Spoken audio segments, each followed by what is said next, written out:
The global economic reset is not my theory. It is not a work of fiction. It is a historical fact.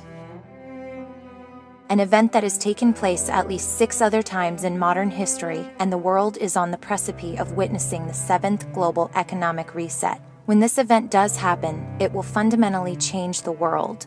Literally overnight, governments will fall, borders will be redrawn, wars will be waged, and economies will collapse. The last global economic reset took place in 1945 after World War II.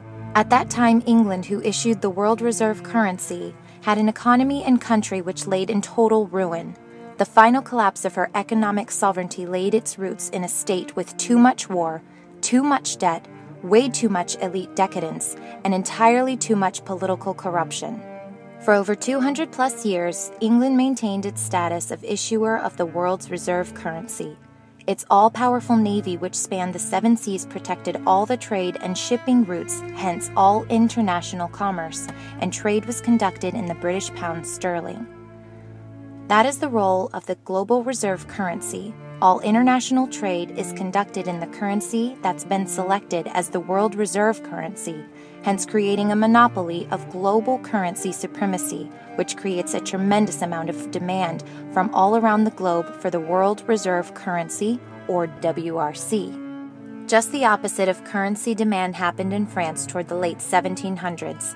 After a massive bout with hyperinflation, which led directly to the horror show known as the French Revolution, the rest of Europe saw France ill-suited to continue as the issuer of the WRC, and literally overnight, no one wanted the French banknotes.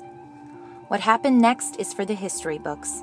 All that hyperinflated currency came flooding back to France.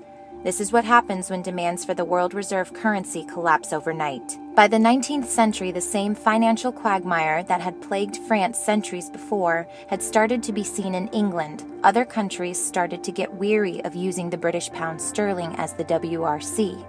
So after the Second World War, the largest creditor nation of the time, the United States, with its vast untapped natural resources, booming population, and military, might became the obvious candidate.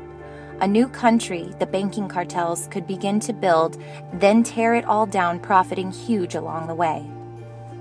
As noted, when England lost the WRC, America was the largest creditor nation in the world.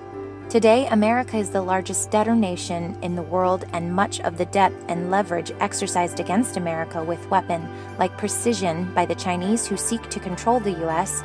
by way of its holding of government debt. And by the way, this government debt, often labeled America's debt to say that individuals owe these massive debts, is completely wrong. Instead, I would call it debt from a band of political criminals who have sold out humanity in their respective countries in pursuit of personal gain. But for America, it's not just the money owed to China. It's not about the 17 trillion national debt. It's not about the unfunded liabilities of 250 trillion, as recently noted by a Harvard economist and historian. It's not about the 1.4 quadrillion in financial derivatives, 800 trillion which is owed by the 6 mega U.S. banks, along with all the other fraud and deception that has come to define the modern casino culture of Wall Street. It's really about the loss of trust in the U.S. dollar, something which is happening right now all around the world. BRICS nations as well as Europe look to America, with all its wars, its political corruption, elite decadence, and massive debts, and they are very concerned. These concerns played out in the multiple bilateral trade agreement, which directly bypasses the U.S. dollar, hence creating less demand for U.S. dollars.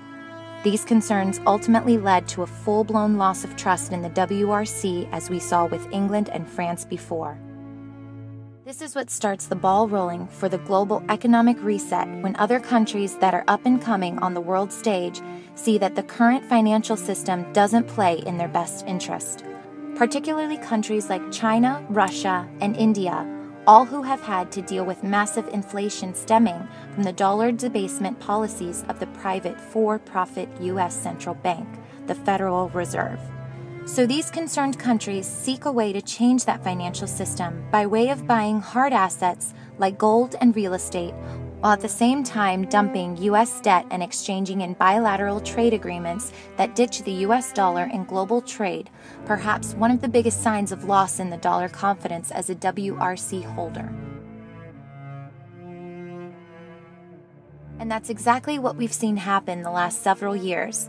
From the IMF coming out and saying we need to super global currency to the former finance minister of the World Bank, a Chinese national claiming we need to de-Americanize the world, or perhaps it's from people like George Soros himself, who has called China the new engine of global growth. The facts are indisputable.